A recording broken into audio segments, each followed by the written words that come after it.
April is Financial Literacy Month, and joining us right now is John Hope Bryant, Operation Hope founder and CEO, and CNBC contributor. It is great to see you, John. Honored to be with you. Here we are. It is not a joke. I know it's April 1st, but it's an important situation. Let's talk about financial literacy first, and then maybe get into, well, everything that's in the headlines right now. But in terms of where you think this country is in terms of understanding what's going on, and by the way, there's an importance to actually being financially literate because it might help you understand the impact of tariffs and all of the other policy things that are going on. Sort of, what do you think it looks like today versus what it looked like even 10 or 20 years ago? Have we improved? Well, have we improved financial literacy? No, but we've forgotten in the last 20 years sort of our business plan for America. We've forgotten that folks coming from the bottom, becoming sort of capitalists at the bottom 33% of whoever happens to be there. You know, it used to be white Europeans in the early 20th century, by the way. Whether, you know, whoever's at the bottom, giving them a shot to come up the ladder to the top was always the business plan. And that grew the GDP and grew the economy because with 70% of the economy is consumer spending. Most people don't know that. 70% of GDP is consumer spending. And about 40% of that are diverse markets, by the way, including women. So everybody has to have confidence. This is Squawk Box, so of course you talk to markets.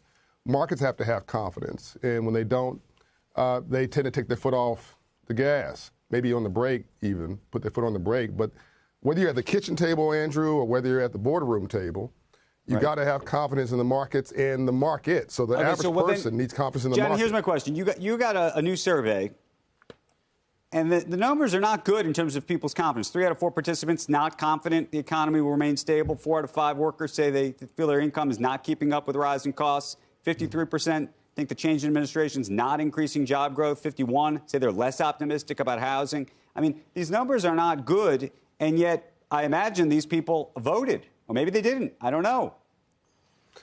I think that some people voted. Some people voted, in the third election, which was the couch, and they just stayed home because they were just completely confused. Whatever it is, we're all in this thing together right now, and we've got an administration that we needed to win. I'm going to see the Secretary of the Treasury, as you know, Andrew, later today at his invitation to kick off Financial Literacy Month. I actually have great confidence in the Secretary of the Treasury. I think he's a good man. And very smart. And he knows that you've got to have market confidence. You have to have confidence in the market by everybody, which I think is why he wants to have a real conversation, not just about the symbolism of financial literacy, but the real economic impact of it. I hope to have a very substantive hour-long meeting with him today. What are you going to talk about as it relates to tariffs and the potential cost to consumers? And is there an argument in your mind that there's short-term pain to be had? This is the eat your vegetables idea. There's no cheese on top of the broccoli, but maybe you can get the cheese, a couple years from now. Bad for your cholesterol.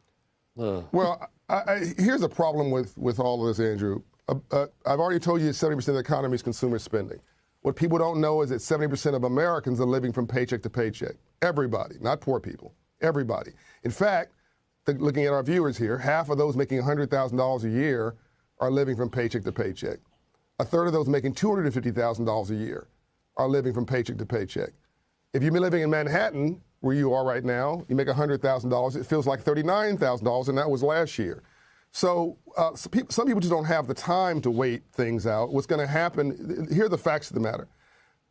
Tariffs are going to raise consumer prices. There's almost no choice of that. The retailers will have to pass those costs on to someone.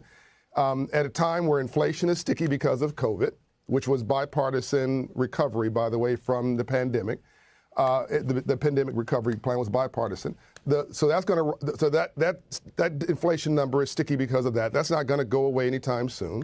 Then you're going to have tariffs, which are going to temporarily, at least, stab prices up a little bit more. People are talking about eggs and gas and food and clothing. This is not like fancy, flossy stuff. This is basics. And you need these people you need the average American to have confidence. And that's why I think financial literacy needs to become a civil rights issue in this country. We need to teach it K through 12, if not K through college. Financial literacy and AI literacy has to be the priority between now and 30 as part of the business plan for this country. And if we do that, you can take the bottom 33%, as I said earlier, and turn them into capitalists. And we can actually grow ourselves out of this. You can't cut yourself out of this completely. That's just mathematically impossible. But you can add 2 to 3% of GDP. Go ahead. Sorry. No, keep going. No, I'm saying you can add 2 to 3% of GDP, gross domestic product, by empowering the bottom of the economic pyramid and tooling them up to adding to the economy in the next 2 or 3 years. It's very actually encouraging. That's why we're meeting on April 4th in Memphis, where Dr. King was assassinated. A broad coalition of Republicans and Democrats, blacks and whites, rich and poor. And that's why we have Green Sox Day at the end of this month, which is trying to get everybody to agree on a color we agree on, which is at least green.